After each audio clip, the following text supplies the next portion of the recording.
Welcome to Everyday Martial Artist, a weekly podcast where you'll join me, Brian Doucette, as I interview a different martial artist each episode and hear their story. Some guests you may have heard of, and some you probably haven't. Be sure to subscribe where all your favorite podcasts are available. Also visit our website at everydaymartialartist.com. If you're listening for a specific interview, I sure hope you'll stay and check out the other episodes. A very special thank you to Topher Williams for our custom theme music. And now, the newest episode of Everyday Martial Artist. Everyday Martial Artist is brought to you by KOOnline.com for all your martial arts needs. Sparring and safety gear, rank belts, uniforms, weapons, patches, and more. Wholesale supplies made by martial artists for martial artists. Visit us today at ko-online.com. Hello and welcome to Everyday Martial Artist. I'm your host, Brian Doucette. Another new episode this week and another new guest talking about their journey through the world of martial arts. This gentleman I met about probably 7-8 years ago through one of my many hobbies. We're both involved in the hobby of ham radio. This gentleman is a retired school teacher, also a Marine Corps member. He was with the U.S. Marine Corps for a while, and probably over 50 years in the world of martial arts. So I'm looking forward to hearing his story. I read the bio he sent me, and I love kind of how he got started, and I can't wait to have him tell that story. So please welcome to the show, Mr. Tim Cruff. How are you doing today, sir? Oh, real good, Brian. Cool. Well, as I do with all my guests, let's go back to the beginning. I know you kind of sent me your bio, so I know a little bit about it, but talk about that first spark, that first interest in martial arts and where you first learned of martial arts. Well, my first spark involved a trip from leaving our farm. We were in Valley City, and we were at my aunt and uncle's place. And I was out walking around when a couple of the city kids from across the street came over and started talking to me. And then they started making some insults about my relatives. And at first I didn't really care, but then they made some insults about my grandparents. And one of them came forward and I hit him. And then the second brother came in, I hit him. Third one came in, then I took a couple punches, but then they took off. And that day I went and bought a Captain Atom comic book. And as we're driving back to the farm, I open it up and here's an advertisement: learn lightning jujitsu and defeat the bullies. Now, it was $1. So I talked a buddy of mine into going halfway with me. So we each put 50 cents in and bought the lightning jujitsu book by Harry Lord. And Harry Lord was actually one of the guys that was trained under Sykes and Fairbairn in hand-to-hand combat. And after the book came, my buddy really wasn't interested, so I bought him out for that other 50 cents. And I still have that book. Really? When I was teaching military close combat, I used parts of it. It's a really well done old little paperback. So it's a neat book, and it started my martial arts book collection, which is relatively decent. That's actually cool that you still have that book. I know there's one or two from when I was a kid I wish I could still find. I don't know what happened to them, but that's really great that you still have that. So, I mean, there's always been a debate on people, can you learn martial arts from a book? Will it really work? So did you actually learn anything from it? Well, I talked my younger brother, who's about 1.5 years younger than I am, into helping me practice. So we'd lay out a bunch of blankets to make a padded area in the living room, and we'd start doing some of the throws and some of the locks, and I'd sometimes have to brag him or bribe him to help me, but for $1 or so every now and then he'd make himself available. And one day I actually was at recess. I think I was probably in 3rd grade at that point, and 2 of the lads that like to create trouble every now and then decided they were going to go and pick on me since I was about the smallest guy in the class. One came, grabbed me from behind. The other guy was stepping in. Well, I went and did a no-go-shi, basic hip throw, threw him over. He says, gosh, he knows jujitsu. So they took off. And after that, I really didn't have to fight anybody around the school anymore. So nice. That's actually kind of cool that it worked out of a book. Right. And about that same time, my dad had a friend of his come and visit, and the son had been in the Marine Corps. So I talked him into teaching me some stuff, and then I went on and anytime I'd found anybody that was military or folks that had taken something at a college, I'd have them show that to me, and then I'd practice it as much as I could until I'd find someone else to learn a new skill. So those first few years were just kind of a blend of whatever you could find then. Yep. And then if anything came on TV, I'd watch it very carefully and try to determine whether it was a realistic technique or whether it was just malarkey that was being shown. But that's really how I got started. And when you read some of the history of martial arts, that's sort of how it was. Some of the samurai, they would go and pay for a single technique and learn that. And then they'd go back and pay for another technique when they got that one done. So I probably just got the modernized version and the kids' version of the same thing. Modern day samurai. There we go. So how long was it before you had an actual instructor, kind of like a formalized type thing? Probably about my freshman or sophomore year in high school. Okay. Tatsuya Saji was an exchange student from Japan, and someone introduced me to him, and I asked him to start training me, and that's where it all began, starting out with falls, lots and lots of break falls. Oh, and before we even started the break falls, he'd keep chatting with me about martial arts a little bit and asking me questions. And the whole time it'd have to be tying and untying the obi, tying and untying the obi. Mm-hmm. And once I got that down, so I tied it very, very nicely, is when we started with break falls. And then he told me that the first thing we were going to start with was judo. So that's what we focused on at that point. Okay. And what was it about judo? What drew you to it? I mean, was it just that you had someone willing to teach you, or was there something about it that you really enjoyed? Well, he also had his black belts in karate, but he told me, he says that it works best to have a good basis in judo. Okay. And learning how to fall was important. And by learning to fall, you also learn to take a punch a little bit. So once I started getting the judo basics down, then he'd start putting in some of the karate to go with it. Okay. And then after a year or two with him, we had a guy in town that was willing to teach some Mudokwan. And I trained with him. He was a very rough individual, and classes were brutal. He actually was happy every time somebody quit. So I promised myself, no matter what, I wouldn't quit. And after a while, there were 3 students left. One was a Green Beret that had finished up his tours in Vietnam. And another guy was a Marine veteran, and myself, who at that point was signed up and destined for Marine basic training. Wow. But the classes were rough. If you looked to check how someone else's feet were or something, you'd get hit, knocked to the ground for not having good attention. And the first class I had with him, he says, there are 2 types of instructors. He came up and he pushed on my stomach. He says, now get your air out, blow your air out. And he turns around, I take a breath, and he hit me with a back kick and knocked me right to the wall. Wow. And his words were, and that's the second type of instructor. 3 guesses, and the first 2 don't count for guess what kind I am. So. Wow. Yeah, they don't teach like that anymore, do they? No. I think that's called a lawsuit. Nice. And you said that was Mudokwan Taekwondo? Yep. Okay. That was Mudokwan, which at that point was really famous because that was the Korean military karate that was utilized. But yeah, no, and actually, it's kind of funny when I studied Tung Soo Do when I was 10 years old.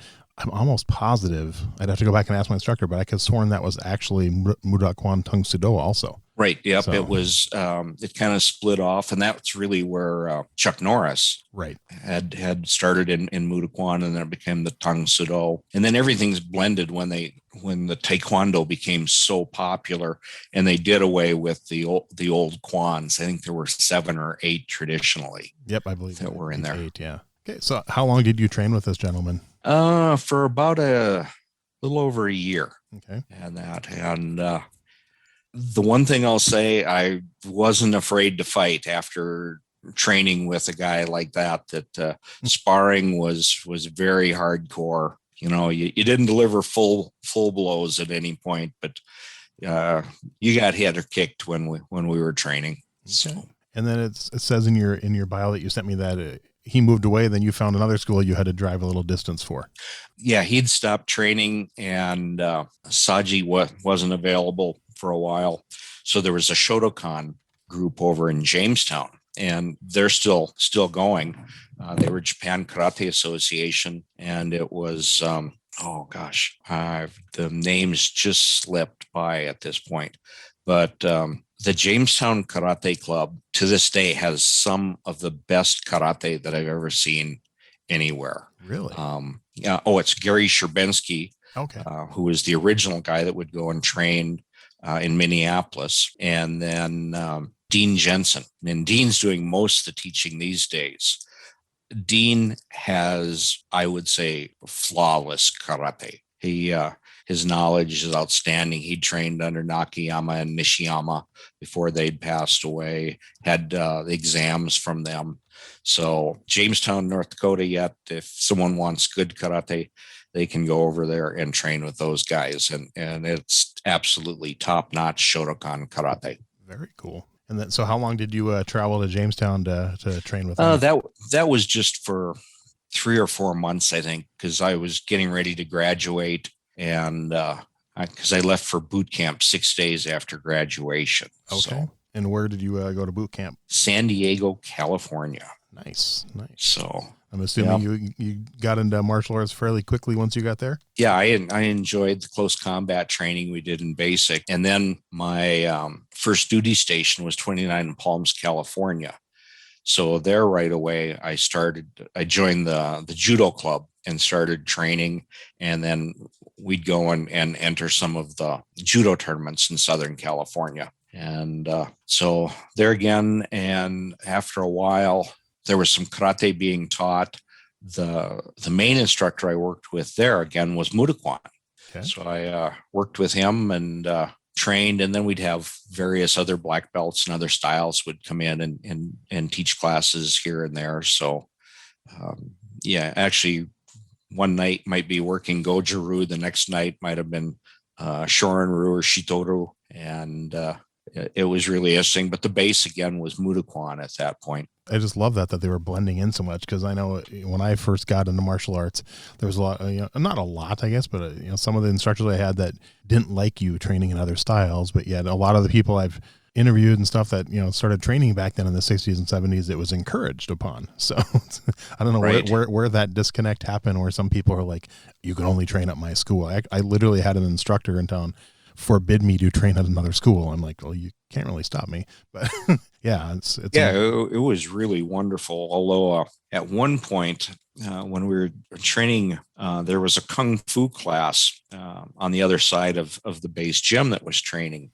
and it was a soft style of kung fu, and I truly had no idea of what they were doing, and to me it just looked soft and flowery. Mm-hmm. So I told my Mutakwan instructor that that stuff really looks silly. He says, well, I will introduce you to the instructor. So a Chinese American Marine that came over and he chatted with my instructor for a little bit, and then my instructor said, why don't you spar him a little bit?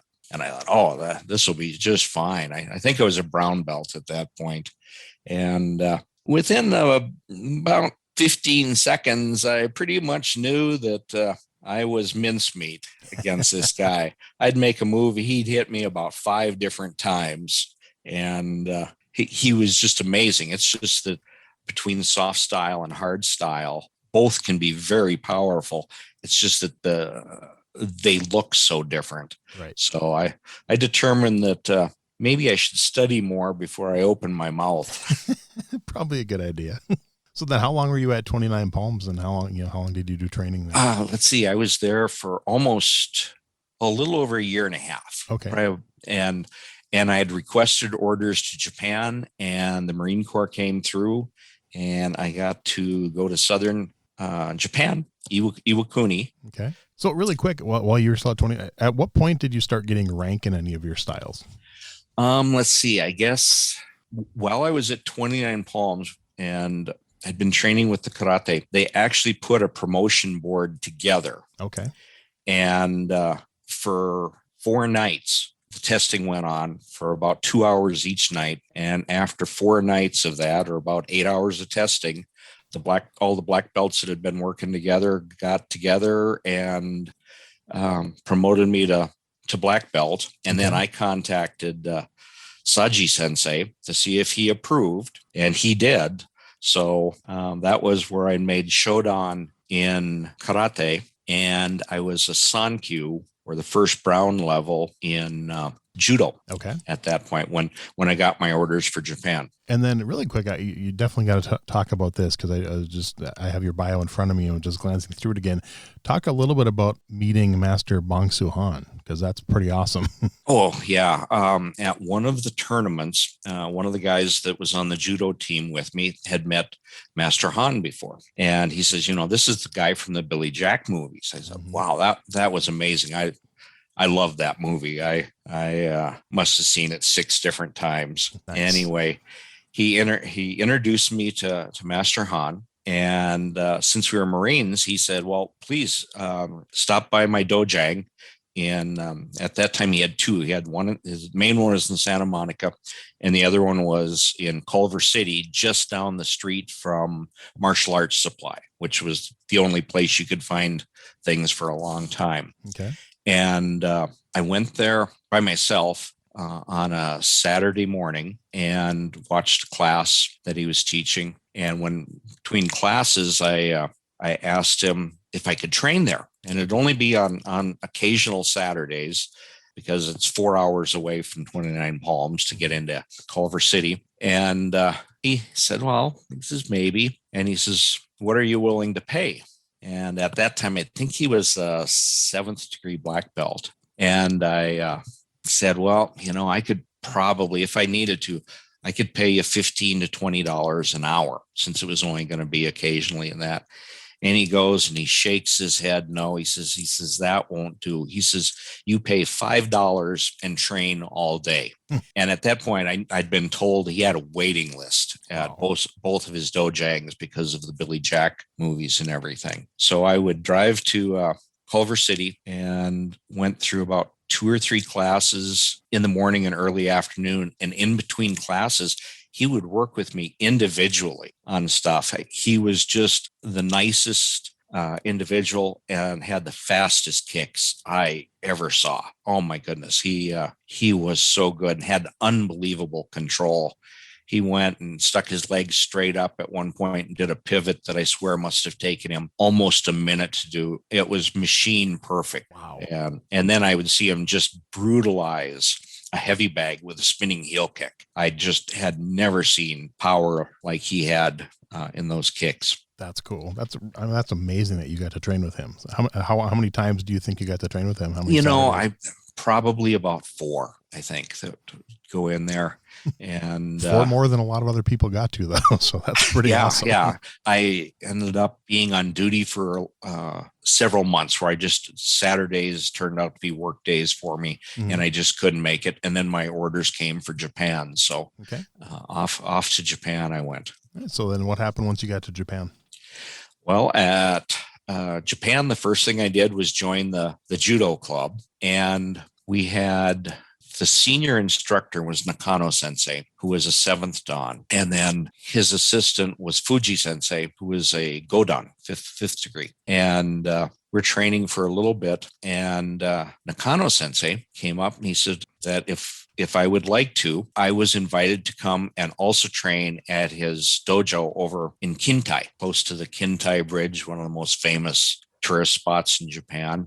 So I got to train on base and out at his dojo. And when we went for the first tournament where I was representing his dojo. He filled out the paperwork and he put down EQ, first degree brown belt. And I said, Sensei, he says, I'm only Sankyu. He says, you're a U.S. Marine. All Americans that are Marines, you're EQ. So at that point, I had an instant promotion to first degree brown belt. Wow. in judo. And so we worked with that. And then one of the first people I'd met when I got to Japan was one of the Japanese self-defense force guys, the Navy division. And he was a Kyokushinkai karate stylist. So we started training together a little bit. And then he had a 4 days leave and asked me if I'd be interested in going along. And I was available. So we left. He only spoke a few words of English and I only spoke a few words of Japanese, but we were up around Kobe and some different places that he showed me around in Japan. And I probably learned more Japanese in that 4 days where there wasn't anyone that spoke English that did any other time in my tour over there. It was really, really fun.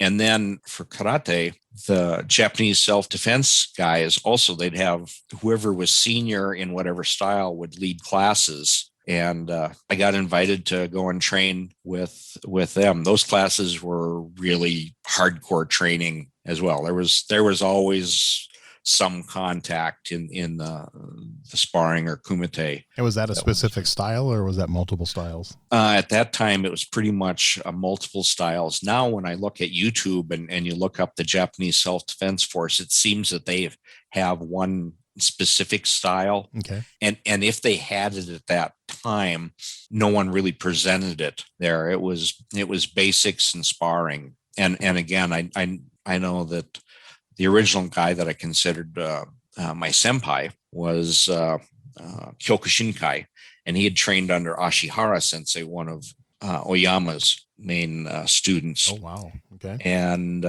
then I kept training with them, and I'd stay in touch with Saji. And then I found out Saji Sensei was back visiting his dad, who happened to be the head or the last living black belt in karate jitsu style that I'd trained under him with. Okay. And so I got to go up and stay at his house, and he scheduled a Nidan exam for me. So the first part of that was at the police academy. So we had about 3 hours or 4 hours of him examining my judo. And then we had a break in the afternoon for a while, and he told me not to eat any supper. And then we went to a dojo, and he'd brought in black belts from 4 different styles, and his son, Tatsuo, was there to represent judo. And I went through about a 2 or 3 hour karate exam of basics,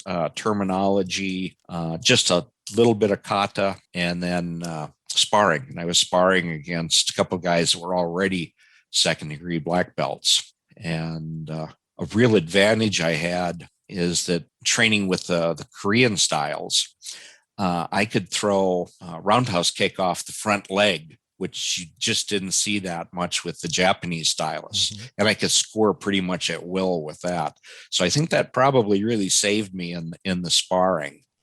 But at the end of it, I guess I'd passed, and we went back to Saji's house, had a light supper, and I was exhausted. I mean, altogether, I'd probably did about 6 hours of testing through that whole day. So, wow. But I survived it. That's good. That's the important thing, I suppose, huh? Surviving. Yeah. Now the next day was kind of interesting because I'm down there and I'm pretty proud of the fact that, okay, so I'm now a secondary black belt. And then I was looking at Saji Sensei and thought, he hasn't even put a gi on in years. And I wonder, how good he really is. And it was like he read my mind. He says, pick up stick. So I grabbed the stick. He says, you hit me hard. So I says, okay, he wants me to hit him, so I will. I stepped in, I went to hit him, and all of a sudden he wasn't where I expected him to be, and I'm bent over, and my arms are tied up behind my back, and that stick is putting terrible pain on me in ways I'm not even quite sure how it happened. And he says, "You want to see this again slow?" I says, "No, thank you, Sensei." But at that point, I pretty much knew that maybe he hasn't put a gi on for a while, but I did not want to mess with him. And he would have been probably 58 or 59 at that point. I know he'd been in World War II and had been assigned in China and that. So he was a combat veteran there as well. That's cool. So how long were you in Japan?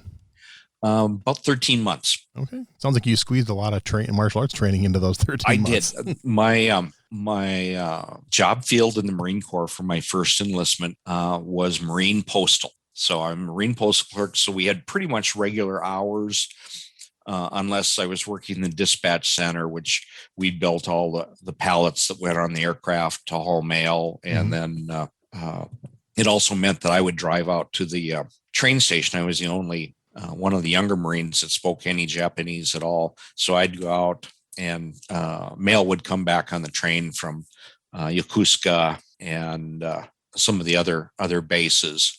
And then we'd go through that, keep what was ever set up, and then we'd palletize and send it out for Okinawa or the States on some of the pallets. So by being a Marine Postal clerk, really gave me time to train that I never would have had if I would have gone infantry, which was my first request. Okay. But with my test scores, they really didn't want me in infantry. So what I got gave me great training opportunities. Wonderful. So then what happened next? What happened after you left Japan?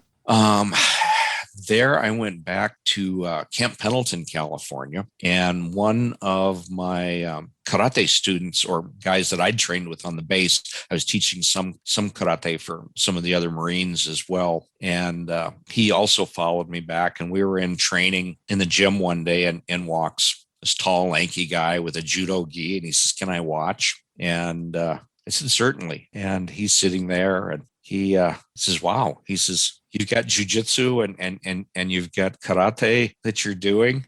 And he introduced himself as George Caldwell. And George had trained in Daito-ryu Aikijitsu and had just come back from Okinawa, where he trained pretty much straight judo and was on the local judo team in Okinawa. And we became best friends and trained together and started going to some of the big tournaments. One of the first, I'd started training, or I was teaching both a judo class and a karate class on Camp Pendleton. Okay. And after probably 3 or 4 months, we went into one of the karate tournaments that was being sponsored by Tak Kubota. Oh, and Sho Kasugi was there and working with him in that.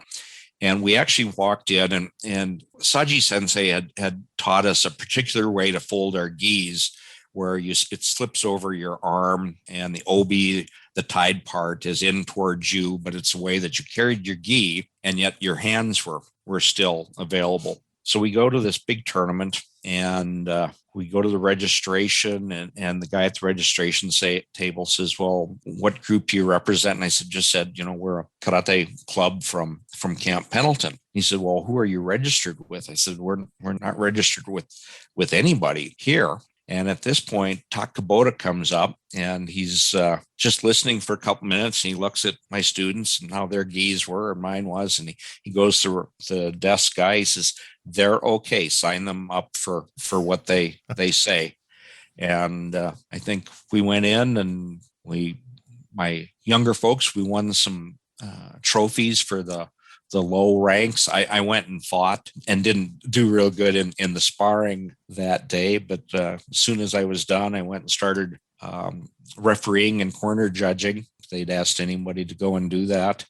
And we'd go back about every couple months for a tournament. And we'd done that 2 or 3 times. And there was a closed tournament that I think Sho Kasugi was the main one behind it, along with Kubota as well. And they only invited 10 dojos in all of California. And our Camp Pendleton dojo was one of the 10. Wow. And one of the things that impressed them, I found out later, was that I had told my students, I said, when you're not fighting, you're done. Try to help wherever you can, whether it's helping to run a timetable or whatnot. And then while we were when things finished, we hung around for a little bit and helped pick up chairs and whatnot. And that really impressed the guys for the tournament. So they thought pretty highly of us, I guess, to get that invitation. I was just couldn't hardly believe it that of all the phenomenal dojos that were in California and that for this one tournament, we got invited. So I was pretty amazed and happy about that. That's impressive. And a couple more legends you got to meet also. I mean, oh my goodness. Yeah. So, I mean, that's pretty cool. And then we'd gone to Ed Parker's tournament at one time. And my buddy George brought a movie camera. So he went and photographed he had a great movie that he'd taken of Sho Kosugi with about 4 of his students. He's in a light blue satin gi and showing all these great self-defense techniques as the students would come in and attack him. And I'd love to see that video. Yeah, I wish I had that one. I do have a couple little 8mm films I should get put onto stuff of other things that we'd done in California. Oh yeah, that George had filmed, and it was amazing. I wish that I would have got George had contracted a really nasty disease and died as a young guy. Okay. That was it was really sad that he passed away many years before he should have. Okay. Yeah, and that's never good when someone young goes like that. Well, and when I left the Marine Corps and came back to North Dakota, and the next year when George's tour with the Marine Corps was up, he followed me into North Dakota, and I'd opened a martial arts school in Valley City, and George went and joined me as a partner in working at the school there. So we stuck together for about 4 years at that point before it was time to graduate and move off to other opportunities. So your school in Valley City then that you ran, was that the same style? You were combined of like judo and karate? And well, I taught a separate judo class and a separate karate class. Okay. The karate, we had one class also that was set up through the college. So the karate for the adult education program, they would come and take that class. And then we'd come into Fargo and enter the Taekwondo tournament. So I got to meet Master Yun at that point. And we'd come in every time he'd put on a tournament. And as I got to know him and some of his black belts, then they invited George and I to come to training on Saturday morning training when Master Yun would do just black belt training. The famous Yun black belt class. Oh yeah. I've heard the stories. I can imagine it was insane. We had a great time, and we beat the heck out of each other. Nice. When you left that training, it looked like you went for a swim in your gi because it was absolutely soaking wet. I got to train with him because he's my instructor's instructor. I got to train with him twice over the years. And one of the classes he did, it wasn't just black belts. It was actually purple trim and above. And it ended up being a 2.5 hour class. And it was probably the hardest class I've ever gone through in my life. It was crazy insane. Yeah, he really worked us out hard and was a phenomenal instructor. And that I was very impressed with him and got to be involved when he became a American citizen. A bunch of the black belts, we all got together and took up a collection, and we'd bought him a very nice pistol to celebrate becoming an American citizen. Cool. And I was honored to be able to be a part of that, to go and do that for him. Okay. And it says in here you also were helping out with the NDSU Judo Club at the time too. Right. We got a phone call one day, and the instructor at the time was only a brown belt, and the NDSU wanted them to have a black belt advisor at least. And Vern Borgen was the brown belt that was teaching at that point. He'd called the United States Judo Association and asked, where the nearest black belts were. So Valley City is about 60 miles away. They'd given him George's name and my name. And about this time, I think we were both need-ons or secondary black belts in judo. And so one of us would go over and probably about once a week, one of us would go and help lead and do some stuff with the judo club at NDSU. We became very, very good friends with Vern. Vern went and passed me up in judo. When he passed away, he'd been a 6th degree black belt for a few years, and I could say was one of my closest friends that I ever had. He's an amazing instructor too. I got lucky enough to train with him a handful of times too. Such a good guy. Vern was amazing.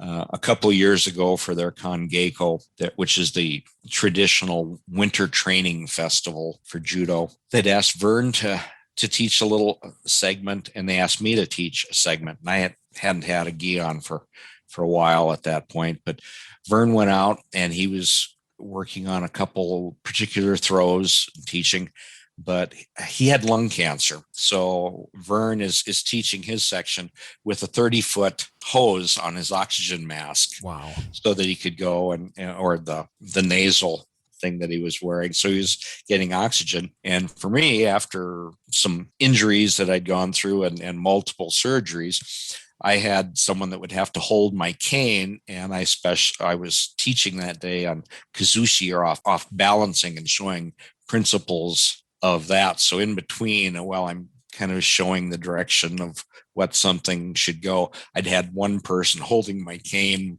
and then would give it back to me as soon as I could tell them, okay, here's the principle. Now you go and do it. And you said you ran that school in Valley City for 4 years while you were going to college. So then right. when you left, did someone else take it over? Yep. I had a couple of my black belts at that point that started doing some training. It ended up closing not too long after that. I moved up to northwestern North Dakota. I'd gotten a teaching and principals job up there for about a year, and then moved back and was in Valley City again, trained a little bit with some of my former students, but we didn't have a dojo really set up at that point. And then I got a job over in Devil's Lake, North Dakota. So I was there and I started teaching karate classes at the youth center there. And then I started doing defensive tactics for their police department up there. Cool. Okay. And about that point, the chief liked what I was doing and came and recruited me for the police department. So at that point, I got sent or joined the Devil's Lake Police Department, went through the state academy, and we stayed there for about 4 years, moved back I took a position with NDSU Police Department for just a real short period of time, about 88. And I was Marine Corps Reserve at that point and had been staying pretty busy with that on top of things. And I got a phone call from headquarters Marine Corps one day, and they asked me if I'd be willing to go back on active duty to go and train some people. As a reserve, I'd become military police. And I said, well, where do you want me? And they said, how's Cherry Point, North Carolina sound? Well, we'd had the All Marine Judo Championships at Cherry Point. So I and George were two of the people that went and represented Camp Pendleton at the All Marines that time. So I liked Cherry Point. My wife liked the idea. So we transferred out and spent the next 4 years at Cherry Point, North Carolina. And the first thing I did is join the judo club. And just a few months later, went and represented the Marine Corps Air Station at the All Marine Championships that were in California that time. So, nice. So twice in my life, I got to go and compete at the All Marine Championships, which that was pretty awesome to literally be paid for doing judo at that point. That's really cool. I know a buddy of mine who's in the military ended up, because of his martial arts background, he got paid to go to Brazil and train at the Gracie Academy in the early 90s so he could train the military's jiu-jitsu team. So I'm like, that's kind of cool. They pay you to train. It's really a shame. The Marine Corps has gotten out of a lot of the sports activities that were in there. That's too bad. But it was still great. And then after I'd been at Cherry Point for about 4 years, headquarters Marine Corps went and asked me if I wanted to go to Chicago or Houston. And I said, well, do I have a third choice? And they said, yeah, unemployment. So my wife and I chose Houston. Okay. got down there. And once we got checked in and assigned, I went through the yellow pages and was looking at what martial arts were available. And I came to a real small ad for the Houston Budokan with Daryl Craig as the head instructor. And I thought, Daryl Craig, I know that name from someplace. So I went to my library, and here I had a book on EI that I was very impressed with. And so I went to visit the dojo. And at that point, Saji Sensei had come over a couple times to visit. And over the years, I'd been promoted to third dan at that point.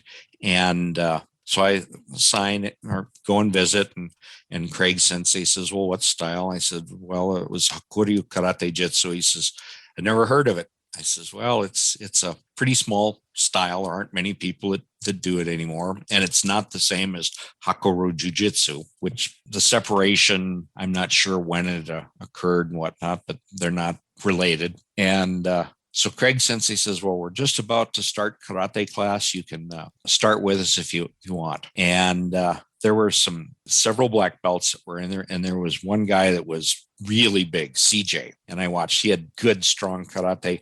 And that's who Craig Sensei kind of teamed me up with. So we're each holding a handheld makiwara, and we're practicing full reverse punches and lunge punches. And next thing we're down in the Japanese kneeling or seiza position and having to throw kicks from those positions. And after about an hour and a half, class ends, and we go back in, and I'm following some of the other guys, and I heard CJ say, he says, if we ever do another class like this, he says, I quit. This was crazy. And at that point, I walked in and I says, oh, I love this place. and he looked at me, he says, you're nuts. But after all the training that I'd done in Japan and things in between there, it was just great. And I got to spend 3 years training under Craig Sensei, wow, which was absolutely amazing. I got ranked in jiu-jitsu there. I got ranked in Taiho Jitsu, or the police jiu-jitsus of Japan. Did a promotion in karate there as well before we left. And I'd done the 4th degree black belt exam in jiu-jitsu, and it was a very challenging exam. I had to know a lot of judo history as well. So they'd ask questions, and I had to know who some of the famous black belts were and understand how judo and jiu-jitsu were separated. So it was discussion, a demonstration. I think I did nage no kata as part of it, the throwing kata as part of the jiu-jitsu test. That one went on for about 4 hours. And then a couple nights later was the karate exam. That one went on for about 2.5 hours. But all the ranks there for the jiu-jitsu and the karate came from the Seishinkai in Japan. So that was just great. And training under Craig Sensei, who was phenomenal. A lot of the principles and things that other instructors would talk about, I always thought I had a good idea, but it was training under someone of Craig Sensei's skill, where all of a sudden I started understanding how things worked, whether it was a lot of off balancing. I think doing judo under Craig Sensei probably at that point would have been the best judo skills that I ever had. I wish I would have had that type of training before some of my matches years before. I suppose, yeah. And then for judo and jiu-jitsu there, my senpai was Claudia Smith. Now, Claudia placed gold, silver, and I think bronze at various times at the Pan Am Games in judo. Okay. And one of Craig Sensei would bring in really high-ranked instructors. I got to train under Fukuda Sensei, the highest-ranked woman in the world. She came in, and I think it was 2 months after she'd had heart surgery.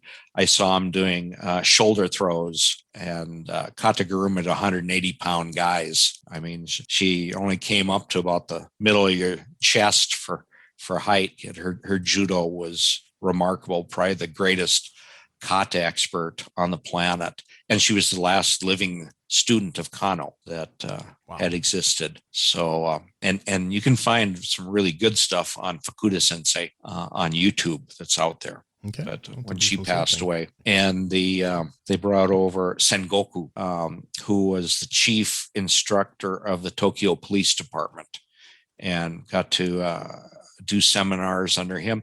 I actually got to be his training dummy for the classes that were in there for a bunch.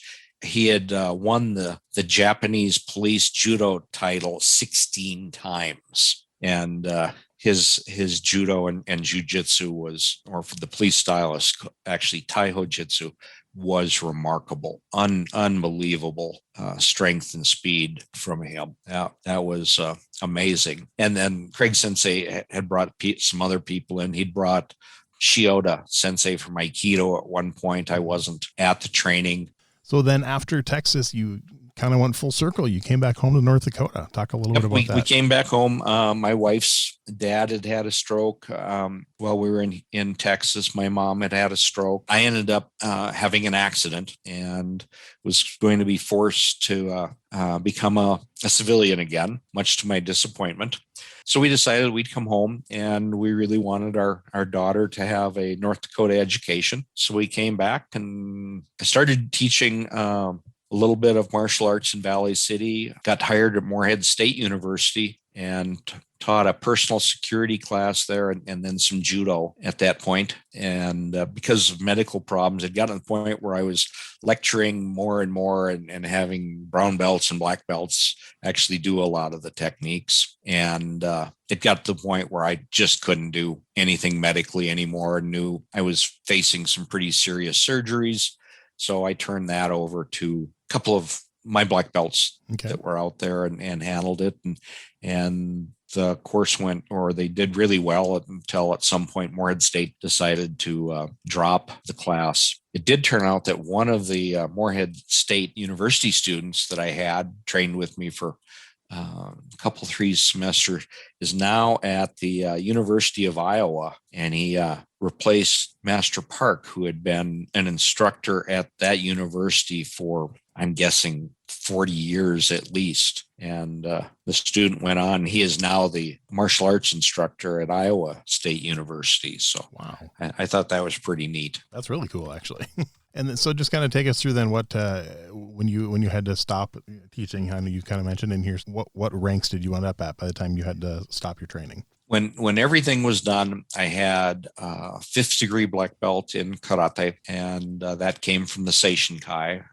I had the 5th degree black belt in jiu-jitsu, also from the jiu-jitsu side of the Seishinkai. I had my teaching licenses from Japan for both karate and jiu-jitsu, besides the promotions, which not many people have a Japanese teaching certificate. Right. That was there. And I'd been promoted to 5th degree black belt in the Japanese police Taiho Jitsu. And then through the United States Judo Association, and then recognized by the United States Judo Federation, I had 4th Dan in judo. Wow. That finished up. So for a farm kid from Rogers, North Dakota, I just couldn't believe how lucky I was with some of the people I got to train with over the years. Oh yeah, that's just an amazing martial arts journey. I mean, I'm glad we got to hear your story. So one point, going back to Japan for a minute, at one of the tournaments, they were doing rank testing, and one of the guys was in the judo club with us on Iwakuni at the Marine Air Station. He needed to do nage no kata, which is the throwing kata, for his black belt test.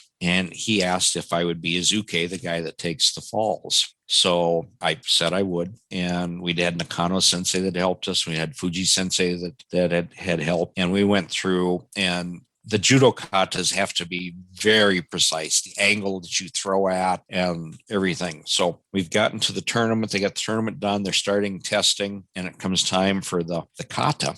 And my buddy goes out and we demonstrate the kata, and it went very nice. I felt good about what I had done for my half on it. And I thought he had done a wonderful job. And after all the kata was done, Fukumoto Sensei steps up. Now, Fukumoto Sensei was 8th Dan. I think he was the senior Kodokan representative for Southern Japan. He comes out and is very angry. And he is going and talking about, he said, oh, for the kata portion, most of you just went and grabbed somebody and you came out and you sort of did the katas. And he said it's embarrassing that the American brings his own uke, that they've trained together, and that they did better kata than any of you did. So, and we're getting this through a translator that's telling us that. And as soon as things were done, testing was over, everybody was coming up and introducing themselves and bowing and saying thank you for the demonstration. Nice. And at first, I really didn't know what was going on, but it turned out to be quite the day. Fukumoto Sensei owned a private English school that he taught.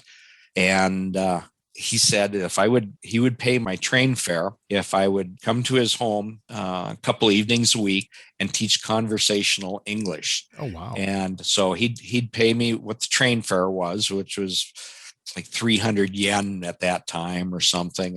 It was very not much. But then I got private training from Fukumoto Sensei on a couple particular throws.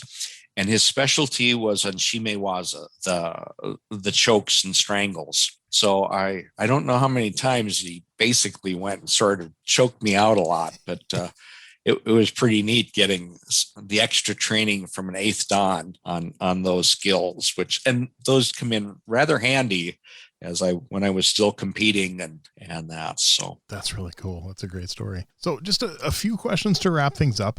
What advice would you give someone who approaches you? They know nothing about martial arts. They're thinking of getting into it. What tips would you give them? What to look for in a school, or maybe what to avoid in a school or an instructor? The first thing is to go and visit some different schools. And the most important thing is finding an instructor that you think is doing a good job, that communicates well.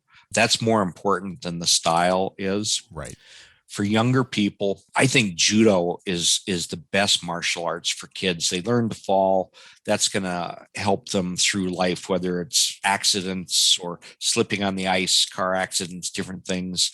That's important. And it's hands-on. If you've got an 8-year-old and you're trying to make him stand in a front stance and not move, that's very hard for an 8-year-old. Yes. Where in judo, they've got their hands on their training partner. So it's much better training, and I think they enjoy it a little bit more when it's a lot of hands-on that goes through. There just isn't much for kids judo, at least in this part of the country these days. But, whether it's the taekwondo schools or a karate club that they find a good instructor, talk to some of the people that have been training for a while, and then go from there. Perfect. So what are your thoughts? Now you have a primarily traditional background in martial arts. What are your thoughts on MMA and the UFC? Are you a fan at all, or what are you curious? When they first started doing it, and the Gracies got going, we'd go and get together and have pizza and watch the competitions. They were interesting, but the lack of technique that we were seeing and the win at all costs mentality, I am not a fan anymore. Okay. For what those people win, unless they're going to be a star, I don't think a lot of them make enough to pay for the medical bills. I would agree. Between Japan and a couple places, I'd fought some full contact matches in my life. And it's not what you should be doing to your body. You're going to pay for it at some point down the road. Definitely. And I would say that what I look at, my favorite part is the actual self-defense aspects that go with the martial arts. So I still consider that I teach a karate jitsu rather than a karate do. Karate do is you get good philosophy and personal satisfaction. And with what I've done over the years, I believe that you got to be able to defend yourself, and then it's up to you to become a good person. So I guess I have a very traditional view of what karate is. And when I watch it on TV and I see people doing backflips and the splits as part of their kata and kiaing or yelling on every single technique, that's really interesting gymnastics, but I don't consider that karate. The MMA is very powerful, but I think that true karate, where you're out training, you're hitting the makiwara, the striking posts, and working old type training like that, is still superior. Great. That's a great answer. So now this doesn't have to be someone you trained with, but it can be. Just if you had to pick just one martial artist to put up top for someone you just truly admire, who would you pick? Oh, Craig Sensei. Oh, perfect. Yep. Daryl Craig. You can find stuff online from him. He's written several books, and now he's actually written a couple fiction novels as well. But Daryl Max Craig, he was the team captain for the U.S. Kendo Championships a couple of different times. He was the defensive tactics teacher for the Houston Academy for, I think, 17 years at one point. He was the best instructor that I ever had, and I still stay in contact with him. And before COVID, if we go down to Houston, we go and visit him or one of the guys that did Hapkido up here in Fargo, and still has a group that trains. I'd go down and visit him as a little bit at the same time, because he only lives about 10 minutes from Craig Sensei. But perfect.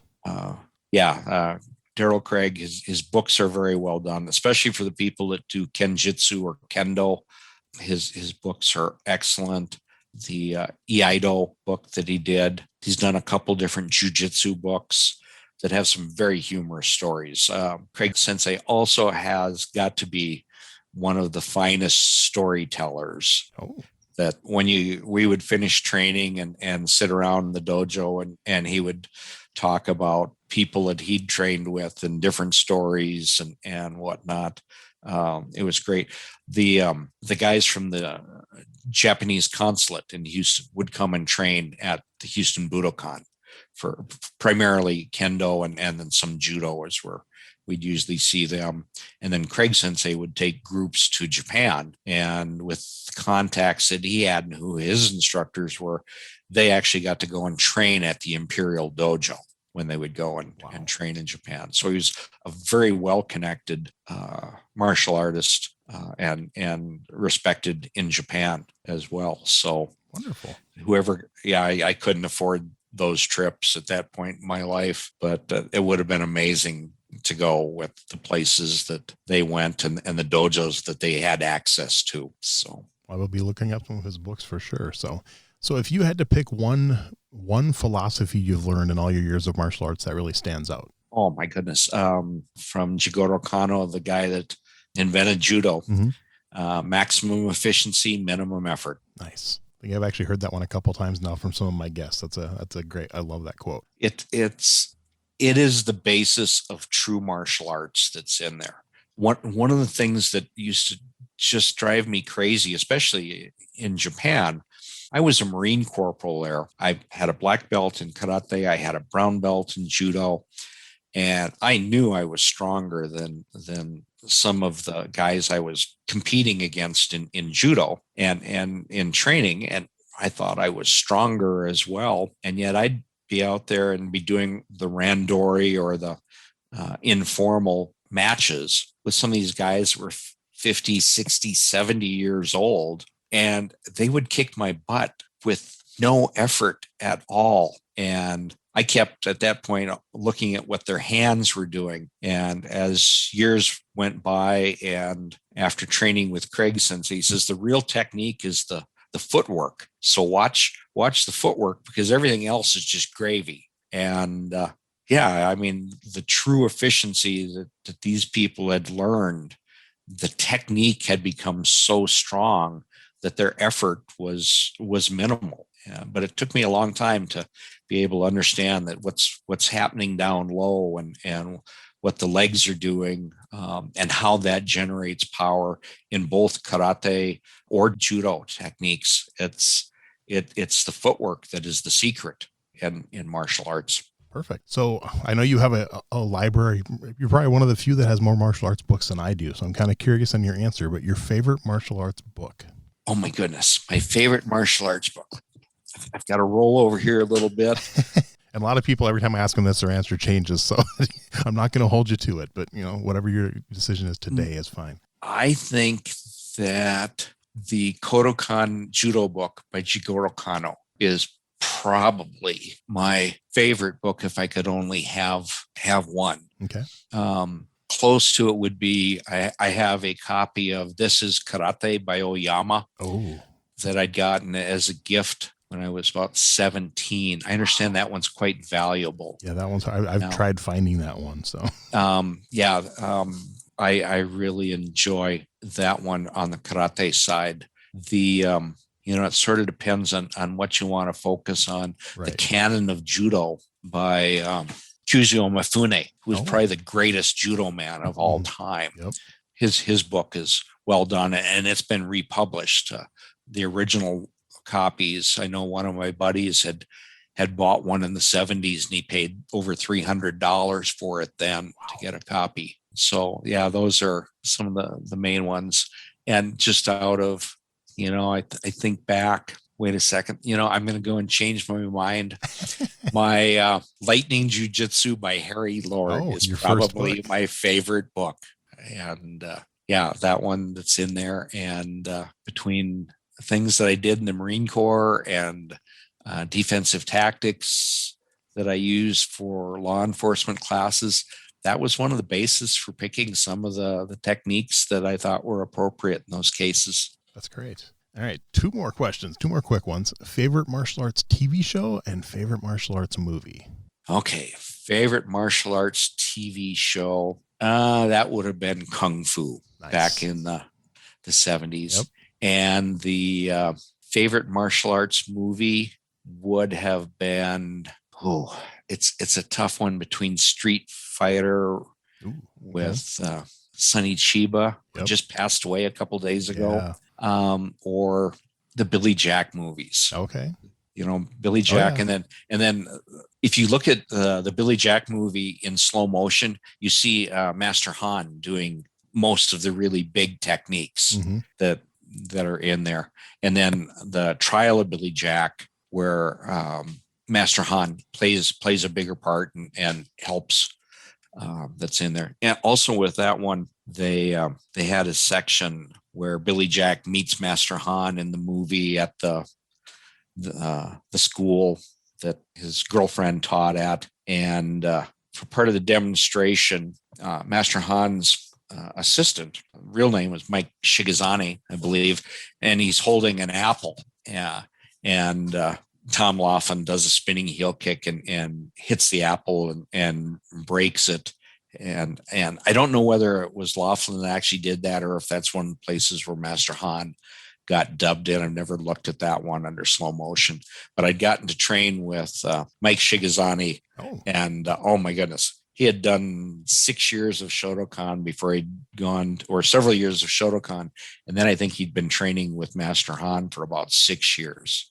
Wow. And he was really fun to train with and did some really hardcore styles. So that's great, man. This has been so much fun, Tim. I'm so glad we got to finally do this, and amazing stories. And man, now you'll have to stop over, and I can loan you a couple of these books. Yeah, I know.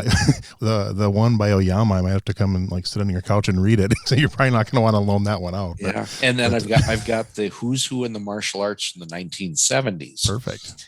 And that one was interesting because I think it was Black Belt Magazine that did the thing or they provided a lot of the material to whoever the author was. Okay. But, I got to go and see some of the people at some of those big California tournaments that were in that book and that. Yep. And I have to say that there were a few people that I'd read these great stories about in Black Belt Magazine, and this person is amazing and it's so good. And when I actually got to see some of them that were competing and whatnot, it's like, they weren't necessarily what I thought they were going to be. Yeah. On the other hand, there were others that were absolutely magnificent in the magazine and absolutely magnificent to go and look at. There were a few I was the people. same way when I used to go to some of those big tournaments, and I got meet people like Bill Superfoot Wallace and Benny the Jet and Gene LaBelle and Ernie Reyes Jr. And it's cool to meet those people in person and stuff. So yeah, there was one of the female black belts that was really popular in the 1970s, and I've heard that she would do 500 sit-ups, as just part of her warm-up, and that she was in a match, got tapped a little bit, and was in tears, and her karate was okay, but not nearly what I thought it would be after reading these great articles about her